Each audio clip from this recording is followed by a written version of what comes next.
I got a degree from the 19th best uni in the world, but was it worth it? But I think the real question is, if that's the 19th best uni in the world, how terrible are all the other ones behind it? So essentially, I got a degree in media, minoring in commerce philosophy. And I think the sort of best example of how embarrassingly bad these classes were, one of them was a social media class. After that first week, I didn't do a single lecture, didn't do a single tutorial, didn't do a single reading, and yet I still got 84%. And the reason is, as I found out, was the entire class was based on one article from 2017.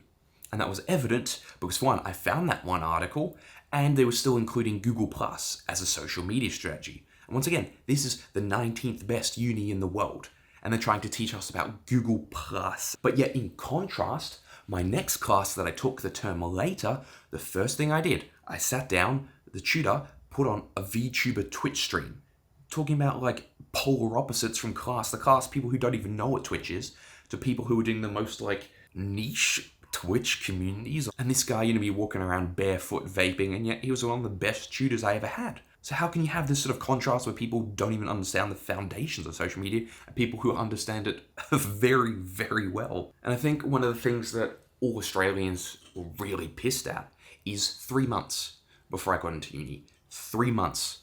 The cost of my degree doubled. Thanks, Scotty. So literally, my friend was also doing a similar degree to me. His degree, half price. Because all of a sudden, arts and social sciences aren't valued anymore, even though that's the whole point of university. The crafts that get you to think differently, the crafts that get you to think bigger. And I think the key differentiator and the difference between good and bad classes were the ones that were more philosophically based. They were the ones that were much, much better. Because the university is somehow trying to appeal to people who have negative experience, seriously negative experience, and people who have been working in industry for 4 years. One of my friends, she was literally doing PR for Red Bull, and you're next to people where I'm having to babysit them through every single step in the process. That's not my job. With third year uni, I shouldn't be teaching you how to do the basics of video editing. Yet, here we are. So when they try and teach skill-based stuff, you can't appeal it to both. But when you just do things that are having 2-hour discussions in class, they're fun. Everyone can get involved regardless of skill or experience level because the class can be constantly tailored to the discussions that are happening. And that's what is valuable because that's stuff that's harder to just learn on YouTube.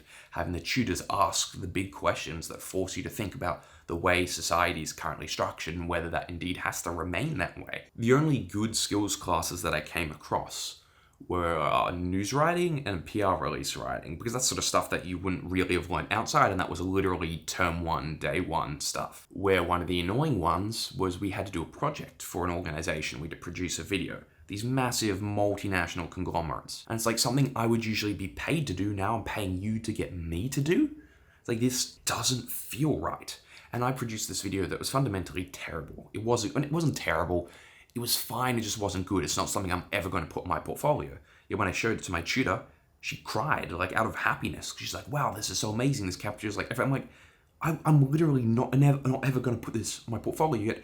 How low are the standards in this class here that something I think's terrible is something you think's the best you've ever seen? And I think outside of the class stuff, some of the actual benefits of uni, if I have to be fully candid here, that you can meet a lot of cool people that you wouldn't have otherwise. Otherwise, you're just stuck with the same high school friends. But I had such an opportunity to build a group of friends and community that were different than that shared the same sort of interests. Because in high school, you're kind of forced together. And there's very few people who maybe like the same things that you like because you're 100 people. And let's put it this way. The only other person who did photography in my U group, let's just say he was photographing places I don't have the fear tolerance to get into. Where once you're in uni, all of a sudden you have a pool of 30,000 people that you can interact with and really find the ones who share those common interests. It's really that third place that we're kind of missing in a lot of society today. The place outside of school and home, the place outside of work and home, that you can just hang out and meet people and have a good time. If you're someone who also has no experience, who has no portfolio,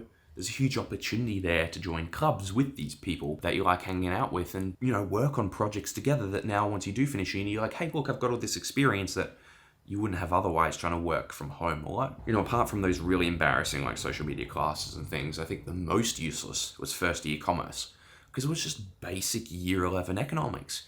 Either it was too piss easy for me because I'd done it a million times, or it was went too fast for my friend who didn't do economics and was like, I don't understand the fundamentals. So it just didn't really appeal to anyone. And it's like they were trying to do like an entrepreneurship class. Here's the innovation process. So you know how many times I've done this shit in high school? And now you're trying to get me to do it. Like, how much money am I spending on this useless 10-week course? No, it still doesn't make me angry. $45,000 down the drain. Or is it? That's the point of this discussion, I guess. The one thing that I would say is really good about my university that I found is it has like a sort of an innovation group where if you have a startup, as a student, as a staff member, as a former student, as a former staff member, doesn't matter, they will help you out. And I guess that's their way of saying, look at this amazing company that came out of our university, and they can use it as sort of like bragging points, whatever, forever. But you can go back to them and they'll help you go through the process. They'll make sure that your organization's got everything running. They'll introduce you to investors and things like that. And I think that's a really cool part that, once again, is really hard to get outside of the system. But that may only be a UNSW thing, I don't know. Is it worth going to university then with all of these components? I think there's a difference. Like for me, I can't deduct my university degree, which is really annoying because it's an investment into my career. But I think you kind of can deduct it if you're working simultaneously, whatever, there's some workarounds. So if you are in industry and you're getting things like a master's, great. It probably ends up being a bit cheaper. But I think the way you need to think about it is it isn't the be-all end-all. It needs to be in addition to whatever you're doing, which it was for me. I was working, doing content and working freelance. It wasn't my one path because it really doesn't teach you that much. But if you add it on, like you add a philosophy, if you add something that's a bit more critical, something that's a bit more humanities focused, that can be a perfect addition to whatever the critical skills that you're working on outside. I think that's where it really holds value. I mean, you have to do a cost-benefit analysis of the price of the degree and whether they're going to charge you 7.1% interest on that loan. But if it comes out right and, you've really deliberated all the points that I've raised and it works for you, great.